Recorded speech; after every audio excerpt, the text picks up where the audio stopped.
Men, so when they see you, come up to you and start crying because you agree? Or Irishmen? If I look them in the eye. I'm like powder. Remember powder? If I touch them, they just dissolve. We make a puddle of. Anyhow, no, you know what? Guys will say to me, like, yo, dude, come here. I'm gonna tell you something. I cried that movie. That's awesome, man. That's good. No. They're like, they shared a moment with me that they haven't shared with anybody. They're not gonna let it go, and thanks so much. They want more. They want, you know. Hello. Oh, hi. So I actually met you yesterday at the photo op, and so you were so sweet and kind that I wrote you an appreciation letter. Cool. Is it ticking? No, it's not. It's actually, I've just been a serious fan of yours since I was like really little, so I just wanted to give that to you. Oh, I will. But first, I wanted to you gave us a little insight yesterday, I guess, into your upbringing and your parents. So I was wondering, like, what's the most important, like, lesson or, I guess, values that been instilled in you, and how that's like affected you growing up. Well, I mean, so much. Probably one of the best things my father ever taught me. Well, there's two things. One that's universally true and actually helps me, I think, prepare for my radio show. You know, the show's about civil discourse, and it's about looking at hot button issues and taking people from all sides and communicating in a respectful way, so that hopefully everybody comes away not changing each other's opinion, but you're just a little bit smarter. Just a little bit smarter about their own position, about the other person's position. You identify weaknesses and strengths. And so anyway, what he said to me was, just as a kid, you know, a little kid, you know, I said, hey, Sean, why don't you put yourself in the other guy's shoes? You know, what's going on with him? What's the other guy think? Put yourself in the other guy's shoes. And that's training. It's training to think like, I'm furious at that person, but let me think about it from his point of view. Really, really important conflict resolution, really important like society building thing that he said. The other thing he said to me at one point, and it's really helpful in a convention setting where I'm meeting, you know, probably 400 people, probably of the thousands that come, of the whatever, I will probably interface with 400 people for anywhere from 30 seconds to 2.5 minutes. I call it surfing people. And my daughter, when she was little, Allie, when she was little, called it a people storm. Daddy, is it going to be a people storm when we go out? But I guess I was being ambitious and trying to put a company together, and I was doing this, and doing that, and doing this, and doing that. And my dad, who never gets upset, never. I mean, he's just kind of an unflappable dude, hippie guy. And he just said, Sean, people are not pieces on a chessboard. You cannot just move people around. Every single human interaction is sacred. So, yeah. So, then I remember like his parents, my grandparents, on their 50th wedding anniversary, we were at this ball, it was here in Bethesda, and they swept into the ballroom with, 200 people there. And I was a little kid, and every time I'd ever seen them, they would just hugs and kiss and give you cookies, and they were just, great grandparents. And they came walking, I ran up to give them a hug, and they just bowled me over. I mean, literally on my butt. And it hurt my feelings so badly. And it took me a long time to realize that, like, that was a moment, that was their moment. That was a really important moment to them. So, like, there are times where I can't acknowledge people in the way that my dad would want me to, in that sacred thing, because sometimes you're doing something. So finding a balance between recognizing when you need to do that, when you need to stop and connect, and when other times it's just okay to keep applying for it. So that's one thing my dad did. My mom really gave me a career. My dad helped me with my craft, the craft of acting. We talk about just being honest, being truthful all the time, really important. If you look at a lot of movies I'm in, I'm like the guy. In Encino Man, for example, they have Brendan Fraser playing a caveman, and they have Pauly Shore, what's up, buddy? And they needed somebody to be like the normal guy in between them. So they hired me to be the normal guy. So I think that comes from my dad, that training that like, you gotta be just honest and truthful when you're doing stuff, or try. Several movies I've done belie that, but let's not focus on those. But my mom was like, hit your mark, say your line, always be better off camera than you are on camera, you can do it. You can be president of the United States if you want to. You know, my mom was, she's a very practical, immediate person. So I could go on, but those are some of them. Thank you. Yeah. Before my question, I have to win a dare really quick. I want to Okay. get everybody's help. What would take yours? Rudy. Rudy! Rudy! Rudy! Rudy! Rudy! Where they go? Inside, outside, inside, and outside. One. Come on, we're gonna keep on going. And then we're gonna go. Go, go, go, go, go. We're not gonna stop till we get to that goal line. That's the team that you can't go with us. Can't win. What do you say, man? You guys do you. Austin, you need a nap now. And my question is, since everybody here has their own fandoms and the people that they just go crazy to meet, who would that person be for you or people, and do you have any stories about that? Well, the franchise is Doctor Who. I've only seen 3 episodes. 2 of the original, and then one of the one that started, I don't know, 10 years ago or something, with the mannequins where they're going through it. But I say that now because of all of the franchises, Star Trek, Star Wars, Lord of the Rings, Harry Potter, you know, you name it, all the cool ones. All my friends that I see at all the cons. For 13 years that I've been doing this, the single most, visible passion is for Doctor Who. So there's got to be something there. I've been saying to my kids, like, all right, we got to watch this. We got to watch this. 'Cause I just want to, like, reflect or absorb what it is that I've seen, and it seems to cut across all kinds of lines with families, and somebody who shows up one day wearing anime clothes, they show up the next day and they got their TARDIS on and their little hat and the thing. So yeah, I was a Star Wars guy. I mean, I am a Star Wars guy.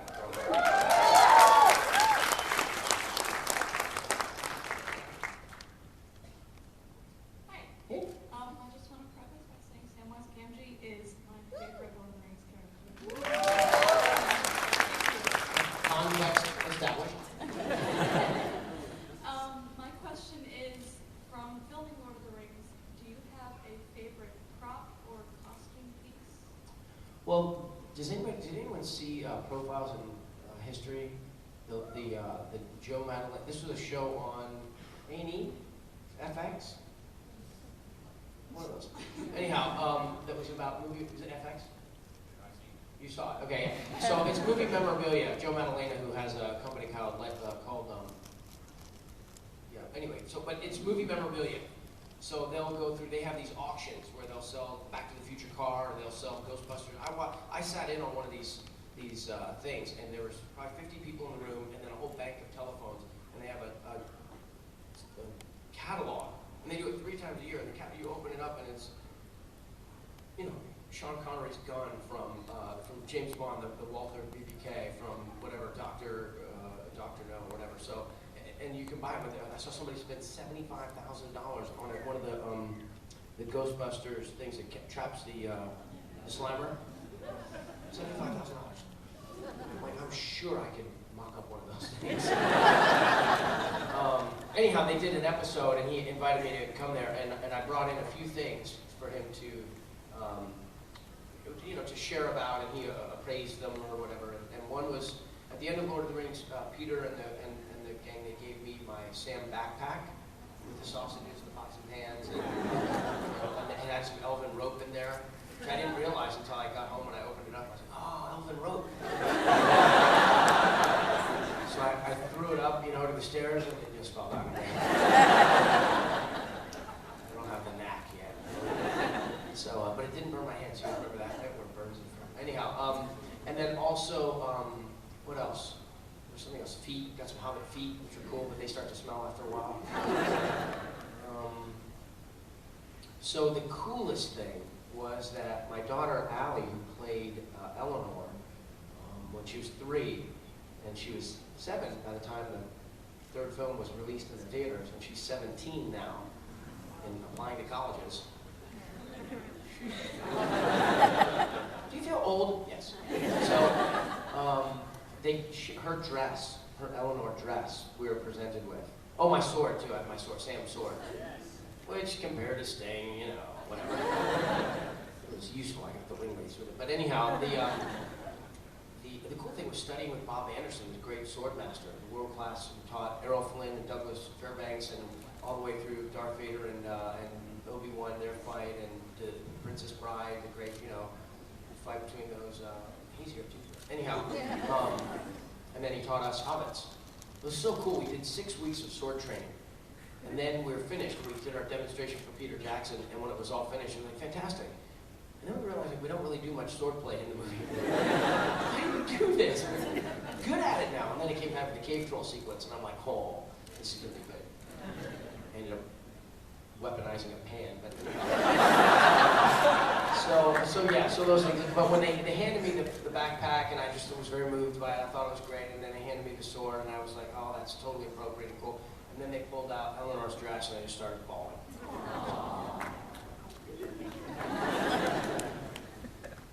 How are you guys related? Oh, they don't know each other. You said you. Oh, okay. Oh, there you go. Hi, everybody. Wow, it's like Kentucky. Okay, go. Hi. I was just in Kentucky. Louisville. It was fun. Okay, so not including Sam, who's your favorite Lord of the Rings character? And in a fight between Sam and this person, who would win and why?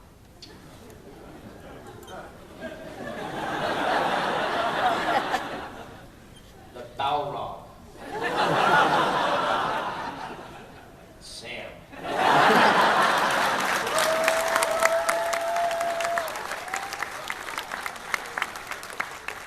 Because you can just picture it, the Balrog would be like, oh, and I'm gonna clink.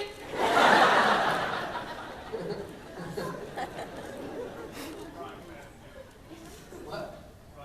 Yeah, frying pan. Clink. That was a frying pan sound. Is that not clear? Frying pan. Hi, I also did a marathon when I turned 40, and I did 7 hours and 26 minutes. Oh, you finished it. Good for you. My question is, I saw recently a picture, and I really wanted to know who won the lightsaber fight between you, Nathan Fillion, and Alan Tudyk.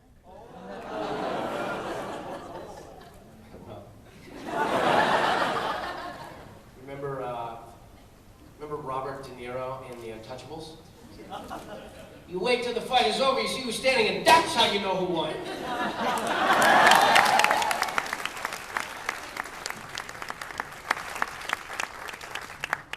You're a Fillion sword, so really you won. Hi, Hi. my name's Andy. This is a question for my mom. She's a really big fan of Meerkat Manor, Oh yeah. and she wanted to know how you felt when Flower died. I see the look of... Wait, you said it's a question for your mom. Do you want her to answer, or do you want me to answer? Oh, you're asking on behalf of your mom. Yes, Okay, I'm just sorry. kidding. No, I'm kidding. I can't help myself.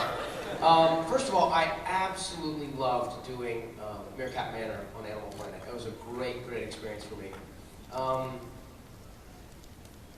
It was Bill Nye, or Bill Nighy? Yeah, the British guy. Nighy? He did the narration for Meerkat Manor when it was in England. And when they offered me the job, they sent me the original to look at and listen to. And I thought, why would you change that guy? He's awesome. So funny and spunky and Britishy, and this is great. And but they wanted an American, kind of open-faced American-sounding thing, so I did it. My favorite was Carlos, the roving male. Carlos comes around, the lazuli. And when Flower died, you know, you knew ahead of time. How did I feel about Flower dying? Well, you've gotten attached, but she was kind of this matriarchal witch too. She was really mean. She she booed people out, and she had her favorites and stuff. And so it was like Godfather. You know, it was like the end of an era. You felt felt sad that it was the end of an era. But then when you saw these like double truck ads on the New York Times, you know, full page, you know, in memory of Flower, we were like, wow, that is a significant meerkat. So yeah, so I felt for it. But then it was also the show had kind of gotten, it was a hit show, so it had gotten more money to do stuff, and they had like, they could do crane shots.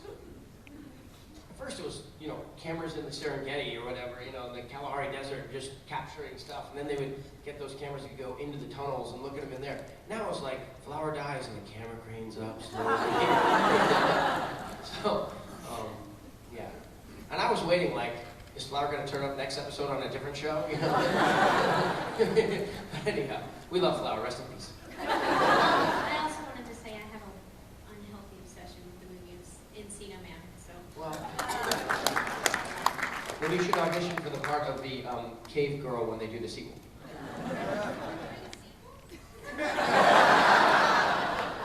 Every movie I've ever done is going to have a sequel. Just ask TMZ.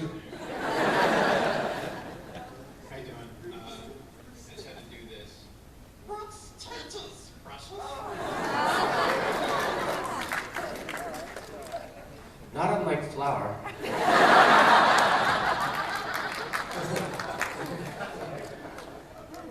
Gollum's time is coming.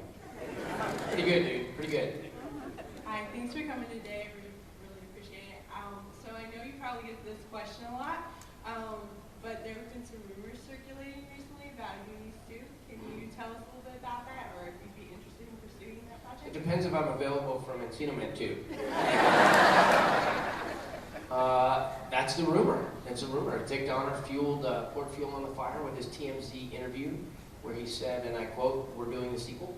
And then he said, well, actually he said, if you consider Goonies a comic book, and then he said, we're doing the sequel to Goonies. And then he said, in response to the question, will any of the original cast come back? He said, well, I would hope all of them.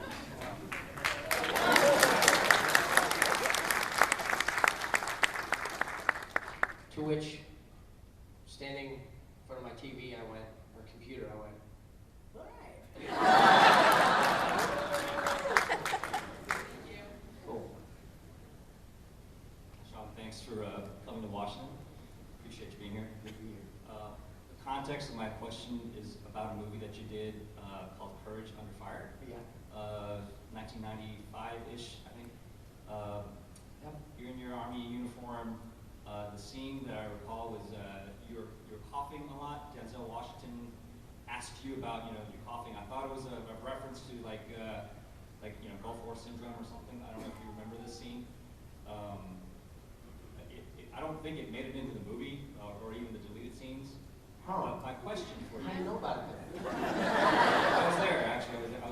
I was standing 5 feet behind you. You were? Yeah. In El Paso? It was no, it was in Austin, right near Austin, Texas, San Marcos, Texas. Uh-huh. That's how I know. That's Was I actually just coughing? Was the camera rolling? That was part of the scene that you were coughing, and Denzel Washington asked you about it, and I thought the movie would be something about. Was it right after the tank battle? Was it like as the sun was coming up after the battle? I think it was. It wasn't the battle. It had nothing to do with the battle. It was later on, like Denzel Washington and you reunited later on. Oh yeah, they cut that scene out of the movie. Where we're both walking on post and we see each other and we're like, hey, how you doing? Good to see you. So we go and grab a beer kind of thing. Right. So I was standing about 5 feet behind you during that scene. Wow, it's good to see you again. You know what? Gulf, was it Gulf War syndrome? I don't know. Ed Zwick is pretty switched on guy, and he might have been layering that in there. I don't remember that dynamic. I remember. Did you ever consider doing that as your organization, your charity for your run? Gulf War syndrome? Yeah, Gulf War syndrome. Well, like I said, anybody who tweets Run Third, I run on behalf of them. I do. Some really dear friends of mine that I had dinner last night do a whole bunch of Wounded Warrior stuff, and they're always including me. I served for 10 years as a civilian aide to the Secretary of the Army, which had a civilian protocol rank of it was like 3.5 stars. So we would go to posts all over the country, and went down to Panama, and so we would get to visit with a lot of soldiers in their families and go to Walter Reed at lunch, and it was an incredible learning experience for me, an incredible privilege hanging out with the Army, with the brass, you know, the senior brass and the civilian folks, and learning how the Army does stuff. But the interesting thing for me about that movie was understanding that the Army's mission and Hollywood's mission can be distinctly different. During the Second World War, there was an overlap where you had a lot of you had Frank Capra and other filmmakers doing American propaganda movies, you know, the Why We Fight series and like that, and they were linked, totally linked, and had the same mission. When it came to something like Courage Under Fire, which was dealing with interesting issues about females in combat and whether or not females should be decorated in the same way, and how you establish valor in combat and that kind of stuff. Right before the film was done, was to go into photography, the Army pulled its support for the movie because there were a couple of things in there that they didn't like. You know, the PAO, the Public Affairs Office, always reviews the movies that they give their support to, and you know, they decide very carefully, politically and culturally, like what they want to endorse, and they pulled their support for that. So very quickly, Ed Zwick was wrangling like some Australian Sheridan tanks and getting panels and dressing them up to look like T-72s so that he could retain his vision, his political kind of autonomy. So I was serving as a civilian aide to the Secretary of the Army, appointed by the Secretary of the Army. I had a sworn oath to the Constitution. So I remember coming to a conference at the Pentagon, and we're down at one of the briefings, one of the mixers or whatever, and all the 4-star generals over there, and the deputy assistant secretaries are over there, and all the civilian aides are here, and people are mingling, and I'm thinking, I've just been offered a part in this movie that's a really interesting part about friendly fire. I'm a tank commander, I'm a tank gunner who kills on accident my own guys. So not a thing that the Army would probably want to highlight. So I remember thinking, what is my responsibility to myself as an actor? Is my responsibility as a patriot? What is patriotic? Like, I was really conflicted. So I went up to the Secretary of the Army, actually to the head of the public affairs, like senior public affairs guy. And I said, listen, I've got a dilemma, and I want to know what you recommend that I do. And I described the situation to him, and he said, you're fine to do it. He said, that's your job, that's your mission. Hollywood has a mission, and they can do it. It's not a threat to the Army, what's being done. We just don't want to support it with our equipment. And then a lot of the civilian aides that I knew, many of whom were retired, veterans and so forth, they saw the movie and they had lots of comments about it. Some liked it, some didn't like it, but it was just a weird space to inhabit, being